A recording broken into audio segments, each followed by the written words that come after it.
The heat hits like a wall the second we step out of Galeão International Airport. Rio hums with life. Horns, street vendors shouting, the smell of diesel and grilled meat blending into the air. Kelly tugs my arm, eyes wide. This is insane, Mark. I can't believe we're finally here. I can't either. 2 years of saving every extra cent for this trip. 2 weeks of Brazil, Christ the Redeemer, Copacabana, samba, street food. We're here for a dream. A man is waiting outside baggage claim, holding a cardboard sign with my name on it. He's mid-30s, tan, sharp jawline, wearing a perfectly casual white shirt. He smiles, broad and confident. You must be Mark and Kelly.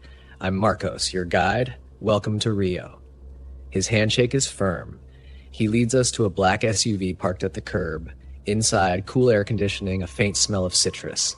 It feels professional, safe. The next 2 days blur into pure joy. We walk Copacabana's white and black tiled promenade. We sip caipirinhas under striped umbrellas while music drifts over the waves. Marcos takes us up to Christ the Redeemer at sunset set, the city glowing gold beneath us. Kelly can't stop taking pictures. Marcos is funny, friendly, always knows where to go. On the third night, he brings up something new. We're sitting in a dim bar in Lapa, the air thick with the beat of live samba. He leans closer. You want to see the real Rio? He asks. Kelly grins. Of course. Not the tourist Rio. I can take you into the Tijuca forest, far from the crowds, secret waterfalls, very beautiful. No one goes there. I hesitate. We've heard warnings about going off-grid, but Kelly's already nodding. That sounds amazing. Tomorrow morning, Marcos says, smiling. The next morning, he drives us past the normal tourist routes and keeps going. Pavement gives way to dirt road. The forest grows thick, wet leaves brushing against the car windows. The air feels heavier here, darker somehow. No one around, I murmur. Exactly, Marcos says, grinning in the rearview mirror. When we finally stop, it's in a clearing next to a half-collapsed shack. The air smells of earth and something faintly metallic. From here we walk, Marcos says. Kelly looks uncertain now, but Marcos is already leading us into the trees. The trail is narrow, roots snaking under our feet. It feels too quiet. No birds, no other hikers. After 20 minutes, a man steps onto the trail ahead of us, barefoot, wearing a torn soccer jersey. His face is sunburned, lined. He speaks rapid Portuguese to Marcos, waving his arms. Marcos answers sharply, his voice clipped. The man switches to broken English. No go. Bad men here. You turn back. Kelly grabs my arm. What's he saying? Crazy man, Marcos says. Ignore him. But the man spits on the ground, glares at Marcos, and disappears back into the forest. The hairs on my arms rise. Something is wrong. We keep walking, but my eyes are on Marcos now. His right hand stays near his jacket. I catch a glimpse of metal, the unmistakable shape of a handgun pressing against the fabric. Kelly notices too. Her grip on my arm tightens until it hurts. Marcos stops suddenly. Almost there, he says, but his voice has lost the warmth from the past 2 days. Kelly, I whisper. Run. She blinks. What? Run. We bolt. Branches whip against our arms, mud sliding underfoot. Behind us, Marcos shouts, then a gunshot cracks through the forest. The sound rips the air apart. We duck, stumbling through vines and roots, not caring where we're going. Kelly slips, goes down hard, blood streaking her knee. I yank her up and keep running. Another shot. Bark explodes off a tree inches from my face. We burst into a dirt road and freeze. 2 men stand beside a truck farther down. Their faces are cold, blank. They're waiting. Marcos crashes out of the trees behind us, shouting in Portuguese. The 2 men start toward us. Back! I yell, pulling Kelly the other way. We sprint down the road, lungs burning. The sound of footsteps follows. We spot a side trail and dive into it. Kelly is sobbing now, gasping for air. My chest feels like it's on fire. We stumble into a clearing and stop, gasping. I can hear them shouting behind us, closer. Then Kelly's foot catches on a root and she goes down again, hard. This time she doesn't get up fast enough. Marcos appears, gun in hand, grinning. You made me run, he says, breathless. Not good. He grabs Kelly by the hair and yanks her up. She screams. I don't think. I just launch myself at him. We crash into the dirt, his gun flying from his hand. He's strong. Stronger than me, but I've got desperation on my side. I slam my elbow into his face once, twice. He snarls, tries to choke me. Kelly kicks him hard in the ribs, just enough for me to roll free. I grab a rock and swing it as hard as I can. It cracks against his temple with a sick sound. Marcos slumps, blood running down his face. "Run!" I shout. We tear through the trees, leaving him behind.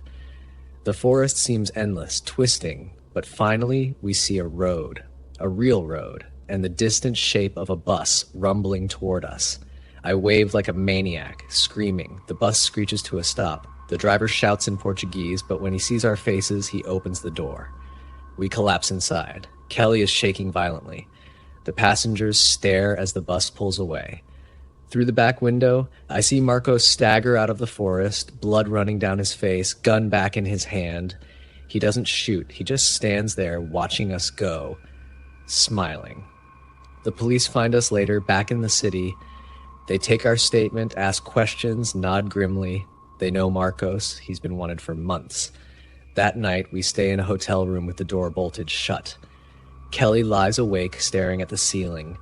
I sit by the window, heart still hammering, waiting for footsteps that never come. At dawn, there's a knock on the door. A police officer is there. He says something in Portuguese too fast for me to follow. Then he switches to English. "They didn't catch him," he says simply. "He's gone." And somewhere in the streets of Rio, Marcos is smiling, knowing exactly what he took from us. Not our money, not our lives, but something far worse.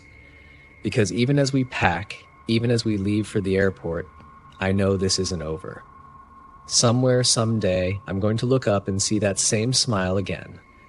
And I won't have a rock in my hand next time.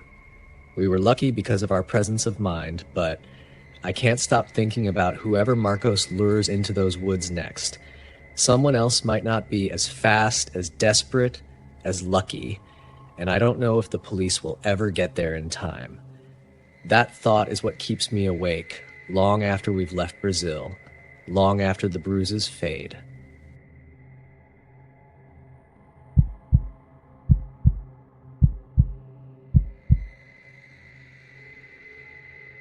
I've always loved hiking, but I never thought it would nearly kill me. We were deep in the Great Smoky Mountains National Park, a 6-person group led by my friend Mariah, who'd organized the entire trip months ago. I had trained for weeks, bought new boots, packed all the recommended gear. Our plan was to hike from the Alum Cave Trail all the way toward Mount LeConte Lodge and spend 2 nights before heading back. The morning we started, everything felt perfect. The air smelled of pine and wet soil, the kind of fresh mountain air you wish you could bottle and take home. We made good time, stopping every so often to take photos or admire a view. My backpack felt heavy but manageable. I was proud of myself. But on the second day, somewhere past Inspiration Point, something inside me turned. My stomach twisted violently. I started sweating despite the cool morning air. By the time we reached the bluffs, I was shaking, nauseous, and couldn't keep anything down. Mariah crouched next to me as I sat on a rock, head in my hands. "Nikki, you don't look good. What's wrong?" "Food poisoning, maybe," I whispered. I can't keep up." We had a hard decision to make. The rest of the group still had 4 miles to cover before reaching the lodge where our booking was confirmed, and they couldn't risk losing daylight. After a long, tense discussion, it was decided I would stay back at a small, relatively flat area near the trail. I had my tent, my sleeping bag, a small supply of food and water, and I wasn't entirely alone. There were other hikers passing occasionally. "Are you sure you'll be okay?" Mariah asked, squeezing my hand. "I'll be fine." I lied. "Go. I'll just rest. I'll be ready when you come back tomorrow." They hesitated, but finally left, their voices and footsteps fading into the trees until I was completely alone. The forest suddenly felt enormous, too quiet, and I realized how dependent I had been on the chatter of the group to keep my fear at bay. I pitched my tent near a cluster of rhododendrons and tried to rest, but my stomach kept cramping and my mind wouldn't stop racing. Every rustle in the underbrush made me sit up, alert, By sunset, the air had turned chilly, and I forced myself to eat a protein bar. The first sound came just after dark, a distant howl. I froze. Wolves, I thought at first, then reminded myself that true wolves were rare in this area. It was probably coyotes, but when the howls multiplied, overlapping and closing in, I knew it wasn't just a pair of coyotes scavenging. It was a pack. I switched off my headlamp and sat in complete darkness, heart pounding, gripping the bear spray in one hand. The howls grew closer, more distinct, surrounding me from different angles. Then I heard it.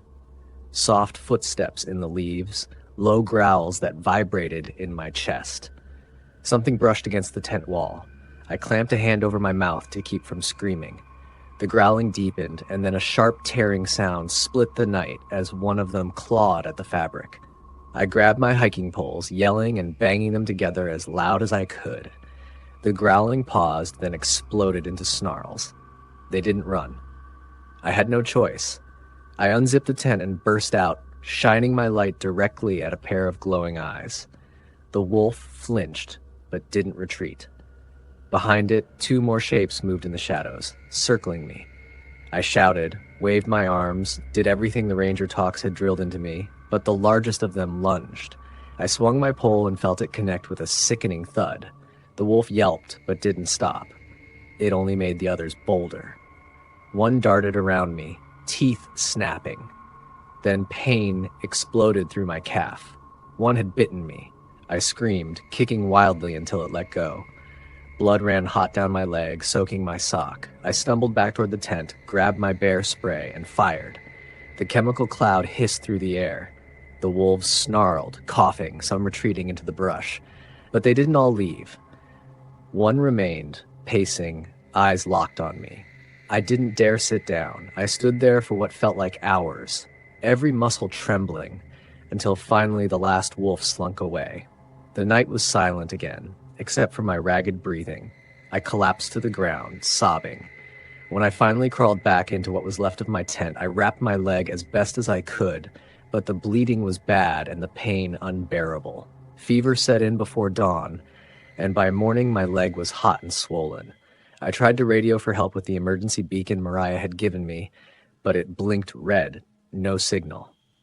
I knew if I stayed, I might die before anyone came back.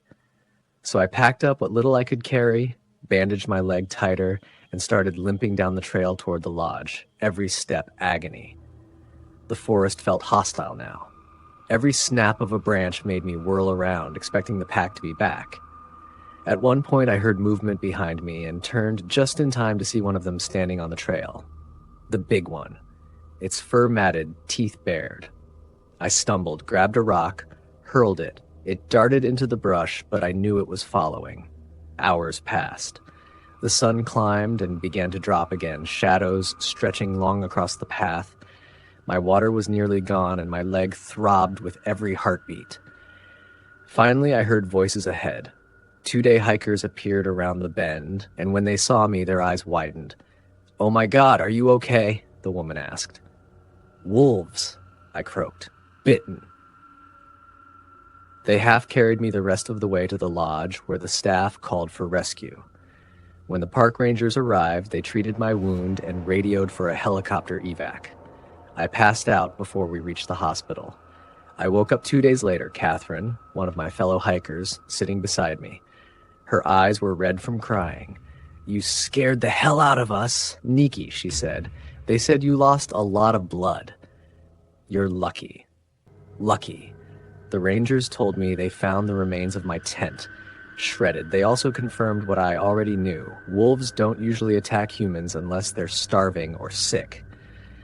This pack had been spotted harassing other hikers over the past month. Even now, weeks later, I wake at night to phantom howls. My leg is healing, but I can still feel the teeth tearing into me. Sometimes I wonder what would have happened if I hadn't fought back, if I'd been just a little slower, a little weaker. And I think about that last wolf, the one that followed me for miles but didn't attack again. It let me go. But I know it's still out there, somewhere in those mountains, waiting for the next unlucky hiker to spend the night alone.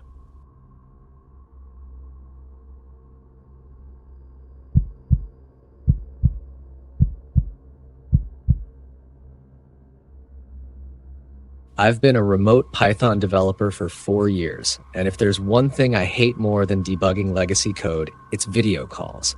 But that Tuesday morning, my Slack pinged. Dave, quick sync.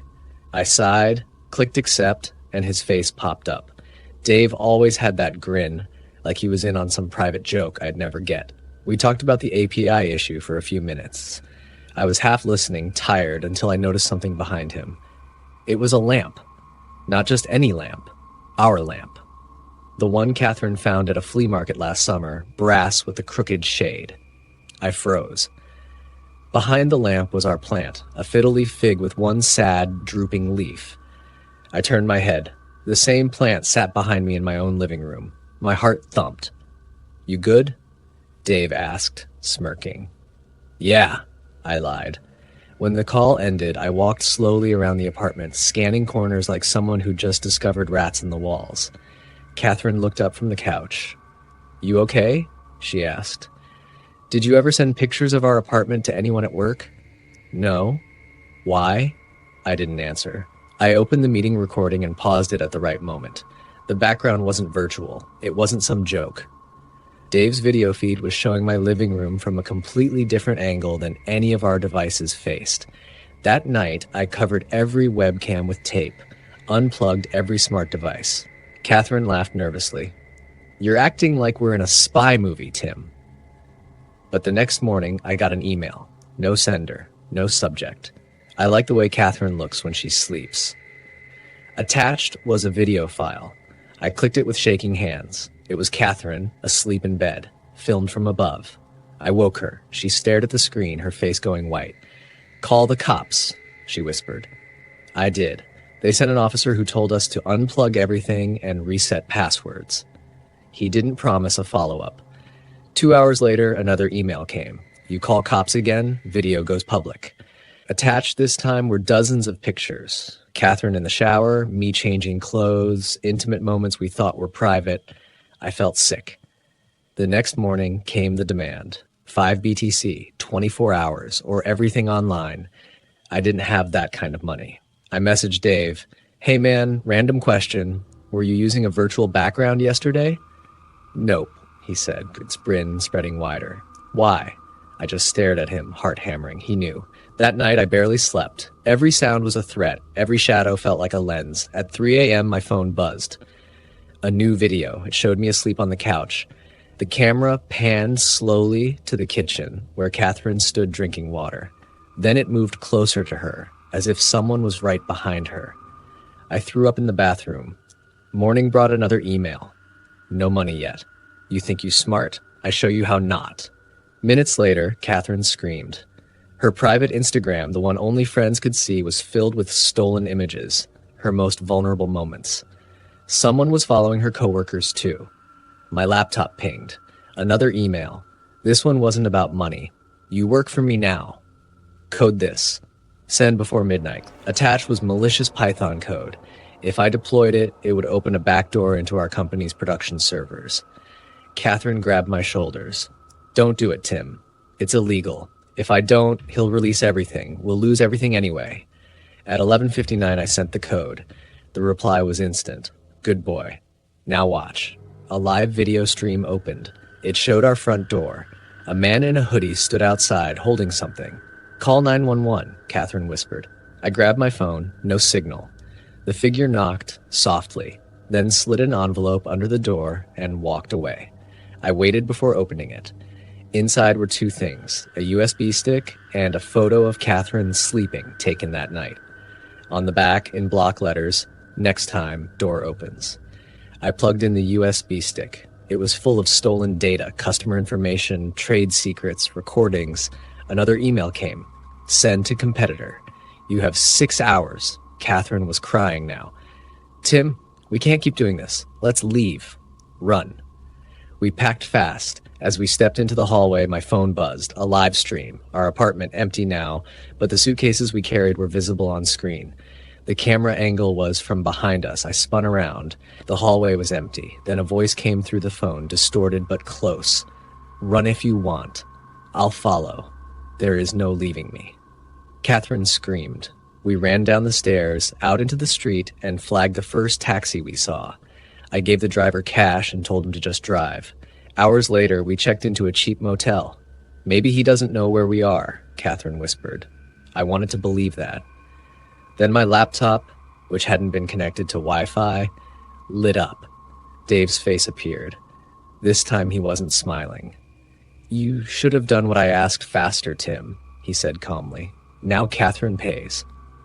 The screen cut to a live feed, the motel room, from inside the closet. Catherine turned just as the closet door creaked. I grabbed the nearest thing, a lamp, and yanked the closet open. Dave was there. He wasn't holding a laptop. He was holding a knife. I swung the lamp with everything I had. It hit his shoulder, but he lunged, slicing my arm open. Catherine screamed. I tackled him to the ground, the two of us rolling on the filthy carpet, blood smearing between us. He was strong, stronger than I expected, and his grin was back, inches from my face. You think this ends if I die? He hissed. I grabbed the lamp again and brought it down on his head. Once, twice, again. When he stopped moving, I was shaking so badly I could barely hold the lamp. Catherine was sobbing. I called 911 with bloody hands. The police came, cuffed me, cuffed Catherine, took us both in. But when they unlocked Dave's phone, when they saw the feeds from hundreds of hacked cameras, apartments, bedrooms, children's rooms, they released us. He had been running a network. We were just one pair of victims. The detective told me quietly, you two are lucky. Most people never even find out who's behind it until it's too late. Lucky. As we checked out of the motel the next morning, still dazed, we passed through the lobby. The clerk handed me a folded piece of paper. Someone dropped this off for you, she said. Inside was a single printed photo, Catherine and I, standing right there at the front desk, just seconds ago. Underneath, in block letters, still watching. I dropped it. Catherine grabbed my arm. We ran to the car without looking back. Somewhere, someone else was behind another feed. And as we drove away, every shadow, every passing car felt like another camera pointed right at us.